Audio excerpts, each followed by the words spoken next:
역대상 20장 말씀을 봅니다.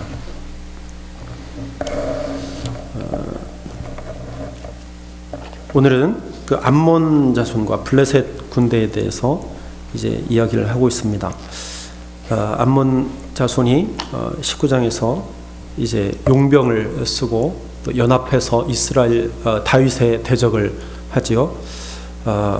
그것을 이제 다윗이 물리치고 위쪽에 있는 북쪽에 있는 아람 군사들까지 다윗이 물리치는 모습을 보고 있는데요. 오늘 1절부터 3절까지는 그 암몬 자손을 이제 쳐들어가서 완전히 랍바라고 하는 암몬 족속의 수도를 완전히 점령을 해버립니다. 그래서 다윗의 식민 지역으로 삼는 그러한 모습을 보게 되어집니다. 완전히 그 성을 함락시켜서 그곳에 있는 우상들을 무너뜨리고요. 또 그 나라 백성들에게 백성들을 끌어내서 3절에 보면 아주 톱과 쇠도끼와 돌서래로 일하게 했다. 큰 노역을 그들에게 시키고 있는 것을 볼 수 있습니다. 우리가 어저께 암몬 자손들이 다윗이 객을 보냈을 때에 그들이 이스라엘 그 조문객들에게 수치를 드러내게 하고 수염을 깎았지요. 능욕하고 멸시하는 그러한 모습을 보였는데 아마도 다윗은 그것에 대한 대가로 아주 중노동을 그들에게 시켰던 것을 볼 수 있습니다. 그래서 완전히 이제 함락을 시켜서 식민지로 삼아 버리는 것을 볼 수 있고, 또 4절부터 보면 이제 블레셋인데 사실은 3절과 4절에는 많은 시간의 차이가 있습니다. 중간에 되어지는 일들이 사무엘하 13장부터 21장까지의 기록이 되어 있지 않습니다. 그 이후의 시간, 그 이후에라고 하는 시간은 바로 그 시간이에요. 그래서 그 이후에 블레셋과의 전쟁에 대한 기록입니다. 그래서 이 블레셋 사람들은 사실은 끊임없이 이스라엘을 괴롭힌 그러한 민족이에요. 이스라엘의 서쪽에 위치한, 즉 지중해를 길게 끼고 있는 그러한 나라가 블레셋인데 5 부족이 연합해 있는 땅이 바로 블레셋이지요.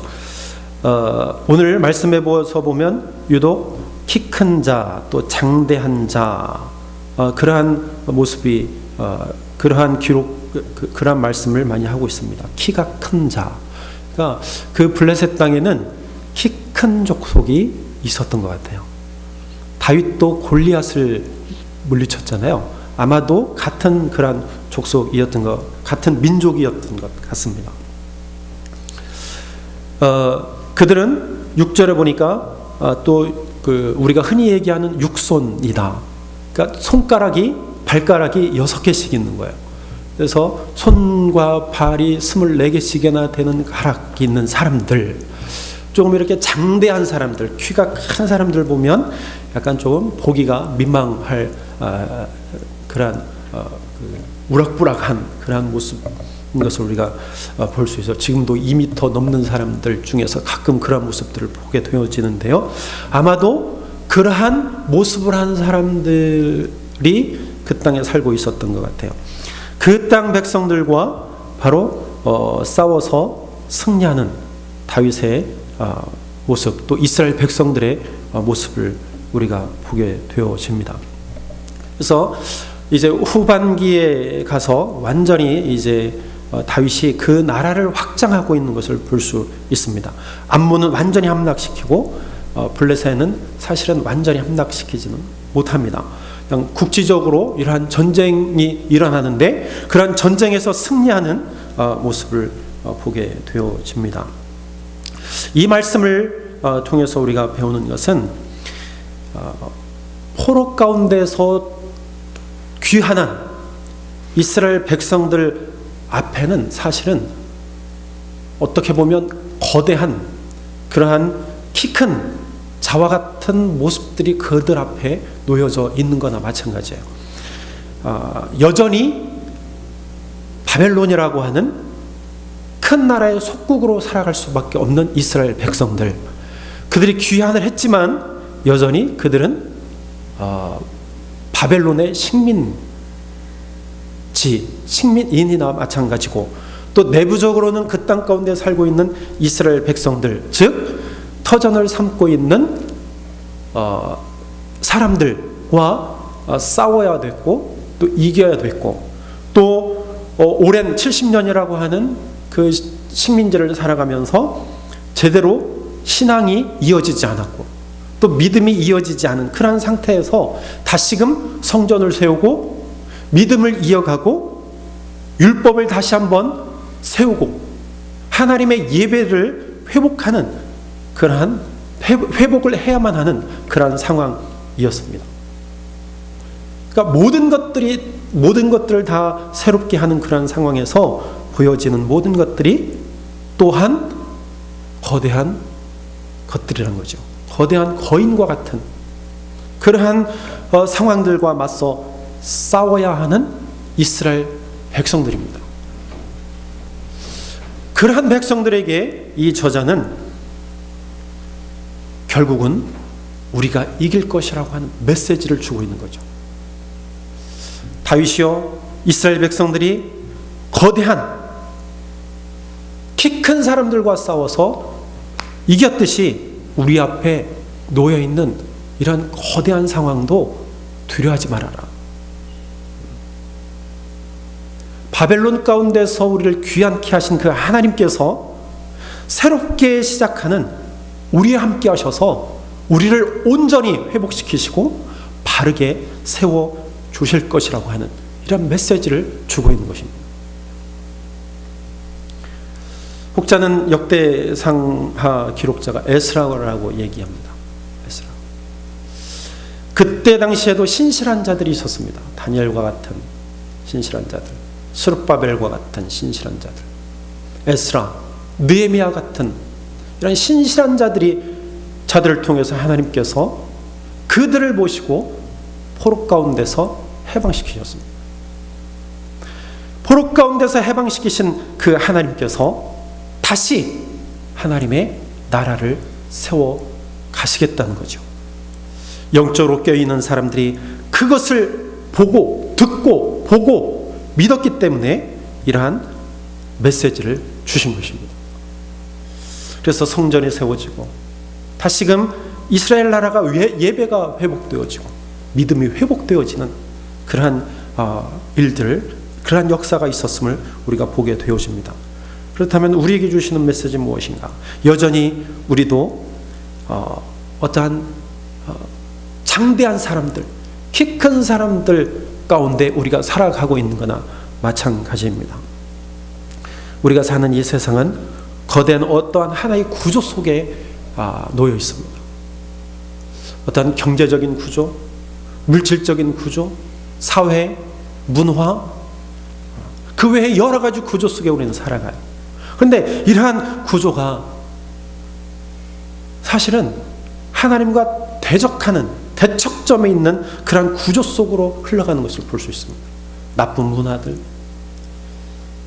믿는 자들의 마음을 흔들게 하는 그러한 모습들, 특히 물질 만능주의의 구조 속에 우리는 살아가고 있습니다. 하나님보다 물질을 더 사랑하게 하고 돈을 더 사랑하게 하고, 그래서 그러한 것들을 충분하게 우리가 소유하지 못하면 무엇인가 불안하게 만들고 걱정하게 만들고,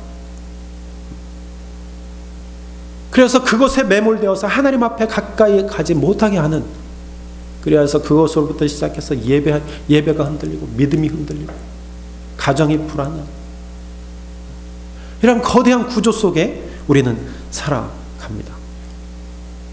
문화도 보면 얼마나 하나님을 찬양하지 못하게 한 문화들이 많습니까? 세상의 문화들, 거짓 문화들, 우상을 섬기게 하는 문화들 얼마나 많은지 몰라요. 우리는 이러한 거짓된 문화 구조 속에 우리는 살아갑니다. 사회는 점점 더 우리의 육신을 즐겁게 하는 그러한 사회이며, 또 하나님의 교회들을 대적하는 그러한 사회 구조로 만들어져 가는 것을 우리는 볼 수 있습니다.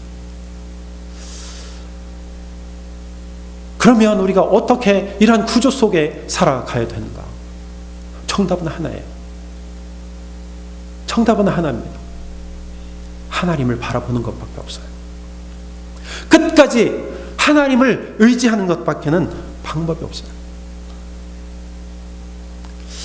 이스라엘 백성들 다윗에게 키 큰 자, 거대한 자, 이스라엘 백성들보다 훨씬 큰 사람들, 다윗은요 이겼습니다. 포로 가운데서 돌아온 그 사람들 아무것도 없었어요. 새롭게 시작해야만 했습니다. 모든 것들이 거대했습니다. 키가 컸어요. 바벨론도 그렇고요. 주변에 있는 사람들도 마찬가지였습니다. 그러나 하나님은 그 가운데서 성전을 세우시고 예배를 회복시키시고 그 민족을 하나님께 지켜주셨습니다. 그 가운데서 예수님이 나오셨어요. 오늘 우리도 키 큰 자들 앞에 있습니다. 우리 앞에는 거대한 어떤 구조가, 큰 사회가 우리 앞에 놓여져 있어요. 그러나 염려하지 마십시오. 하나님을 의지한다면 하나님 우리에게 반드시 승리를 주실 줄로 믿으시길 바랍니다. 그 손 놓지 마세요.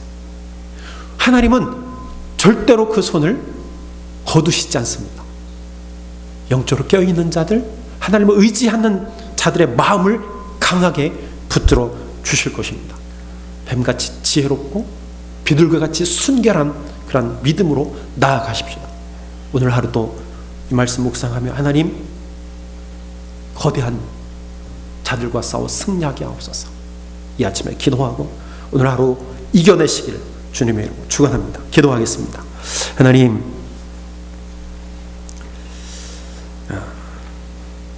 우리 앞에 키가 크고 장대한 사람과 같은 모습들이 우리 앞에 있습니다.